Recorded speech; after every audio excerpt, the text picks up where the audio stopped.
नमस्कार, मैं हूं अंकुर। आप देख रहे हैं सत्य न्यूज़। एक नजर डालते हैं अब तक की सुर्खियों पर।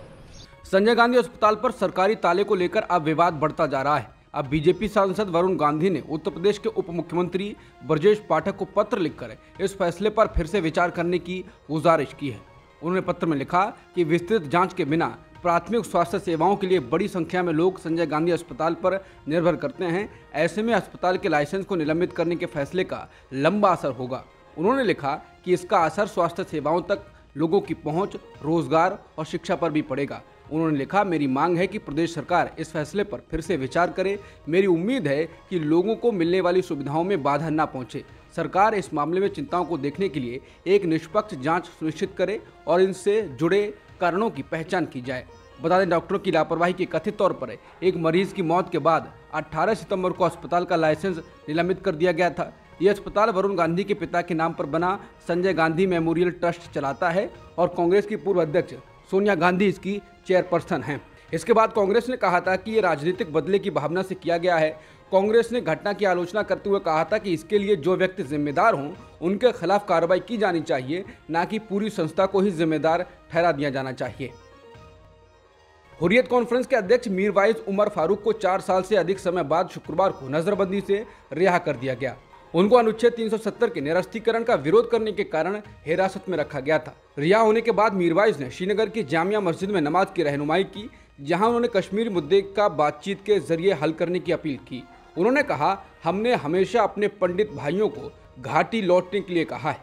मीरवाइज ने अफसोस जताया कि शांति की वकालत करने के बावजूद ये दुर्भाग्यपूर्ण है कि उन्हें राष्ट्र विरोधी, शांति विरोधी और अलगाववादी करार दिया गया। उन्होंने कहा कि जम्मू कश्मीर का एक हिस्सा भारत में है तो अन्य 2 हिस्सों में से एक पर पाकिस्तान ने और एक हिस्से पर चीन ने कब्जा कर रखा है।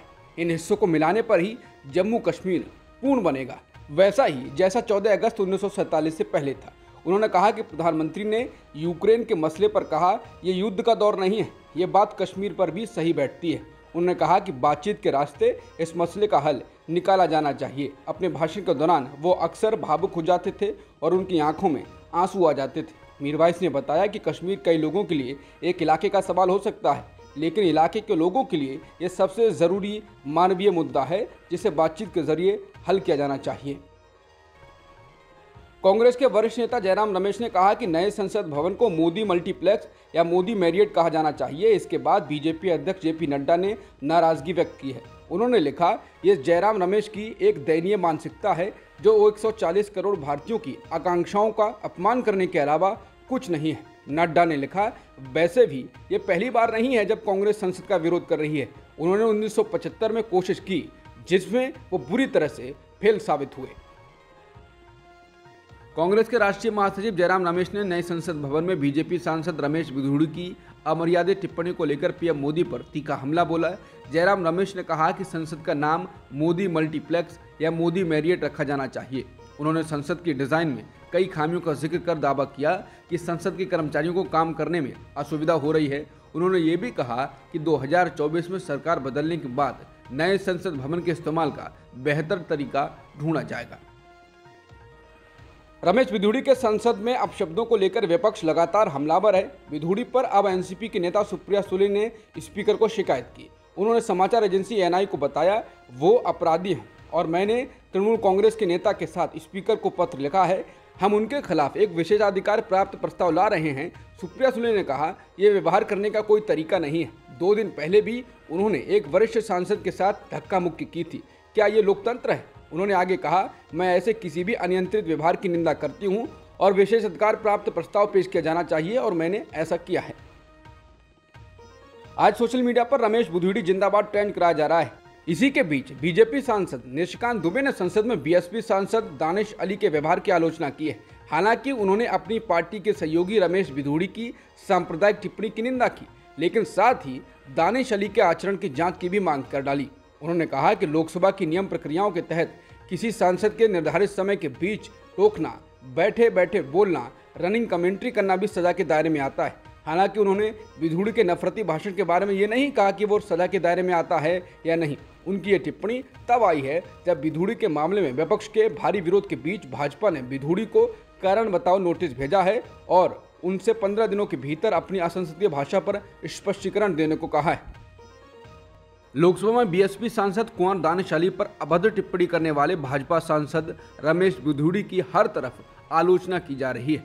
इस बीच कांग्रेस नेता राहुल गांधी ने शुक्रवार को बीएसपी सांसद दानिश अली से उनके घर पर जाकर मुलाकात की। राहुल गांधी ने सांसद दानिश अली को गले लगाया।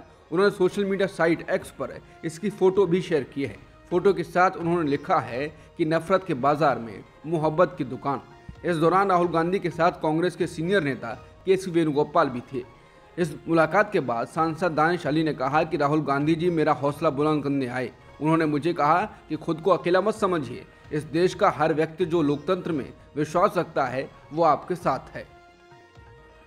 बीएसपी से लोकसभा सांसद कुंवर दानिश अली ने शुक्रवार को कहा कि अगर बीजेपी सांसद रमेश बुधूड़ी के खिलाफ कोई कार्रवाई नहीं की गई तो वो भारी मन से संसद छोड़ने पर विचार कर रहे हैं।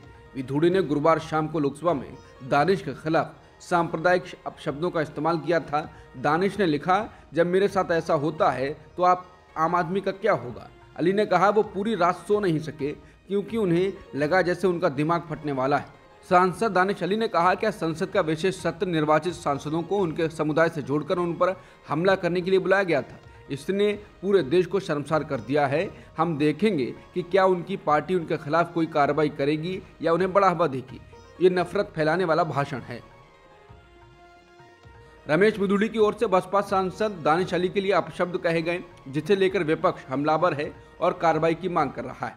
कांग्रेस नेता शशि थरूर ने कहा, अब समय आ गया है कि मोदी और मोहन भागवत को सार्वजनिक रूप से ऐसे विचारों को खारिज करना चाहिए।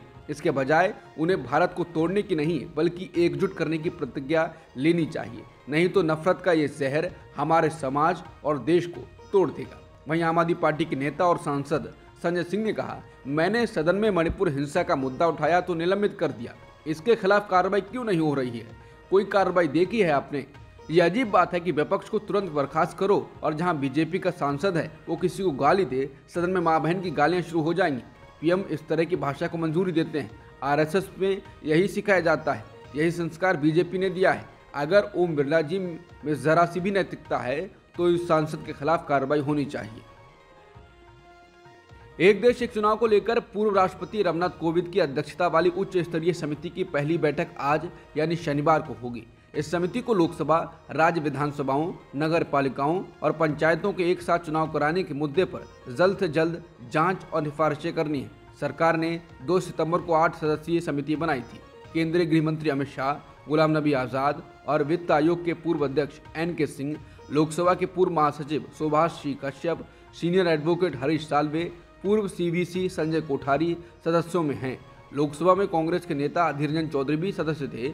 हालांकि गृहमंत्री शाह को लिखे पत्र में उन्होंने पैनल का हिस्सा बनने से इनकार कर दिया। खालिस्तानी आतंकवादी हरदीप सिंह निज्जर की हत्या के मामले में कनाडा ने अब भारत पर नए आरोप लगाए हैं। कनाडा के प्रधानमंत्री जस्टिन ट्रूडो ने आरोप लगाया है कि कनाडा ने भारत सरकार के साथ हफ्तों पहले विश्वसनीय आरोपों को साझा किया है। कनाडा ने आरोप तब लगाए हैं जब भारत ने लगातार कहा है कि कनाडा ने भारत के साथ कुछ भी ठोस खुफिया जानकारी साझा नहीं की। बता दें, निज्जर की हत्या के मामले में कनाडा और भारत के बीच रिश्ते बद से बदतर होने पर यह सलाह दी गई कि आखिर इस मसले को दोनों देशों ने राजनयिक स्तर पर बातचीत से क्यों नहीं सुलझाया। कनाडा लगातार आरोप लगा रहा है कि इस मामले में भारत के साथ निज्जर की हत्या में कथित तौर पर भारतीय एजेंटों का हाथ रहा है। खालिस्तानी समर्थक हरदीप सिंह निज्जर की हत्या मामले में अमेरिका के विदेश मंत्री एंटनी जे ब्लिंकन ने प्रतिक्रिया दी। ब्लिंकन ने शुक्रवार को प्रेस कॉन्फ्रेंस में कहा कि अमेरिका इस मामले में कनाडा के साथ बातचीत कर रहा है और चाहता है कि वो जांच को आगे बढ़ाए और भारत उसका सहयोग करे। उन्होंने कहा कि अमेरिका कनाडा के आरोपों को लेकर काफी चिंतित है और इन्हें बहुत गंभीरता से लेता है। निज्जर हत्या मामले में अमेरिका के विदेश मंत्री की ये पहली टिप्पणी है। उनका यह बयान ऐसे समय आया है जब भारतीय विदेश मंत्री S जयशंकर अपने 9 दिवसीय अमेरिकी दौरे पर हैं, जहां वो संयुक्त राष्ट्र महासभा के सालाना अधिवेशन में भारतीय प्रतिनिधिमंडल का नेतृत्व कर रहे हैं। इससे पहले अमेरिका के राष्ट्रीय सुरक्षा सलाहकार जैक सुलिवन ने कहा था कि इस मामले में अमेरिका भारत को कोई विशेष छूट नहीं देगा। अब तक की सुर्खियों में इतना ही। बाकी खबरों के लिए बने रहिए सत्यहिंदी.com के साथ।